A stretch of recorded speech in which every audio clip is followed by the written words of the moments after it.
ஒரு காரியம் உங்க கைவிட்டு போகுதுன்னு இருக்கும்போது நீங்கள் சீக்கிரமாய் அவர் சமூகத்தில்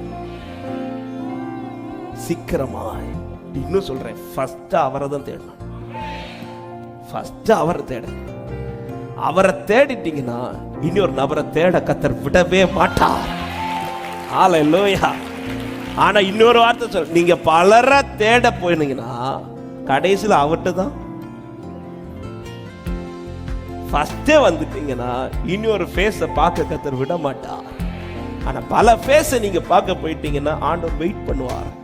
வெயிட் பண்ணி நம்ம எல்லா ஃபேஸும் பார்த்து தோத்து என்ன ஏமாந்து கடைசியில் ஆண்டவரே நீரே என் தஞ்சம் கொண்டு வந்துருவார். ஆனா இந்த வார்த்தையை சொல்றேன், நம்முடைய அழுகை அதிகமாகாதபடிக்கு உன் தேடல் தீவிரமாக இருப்பதாக. உங்க கண்ணீர் ஒரு சொட்டு கூட வேஸ்ட் போக கூடாதுன்னா வேற யார் முன்னாடி அழாதீங்க, அவர் முன்னாடி மட்டும்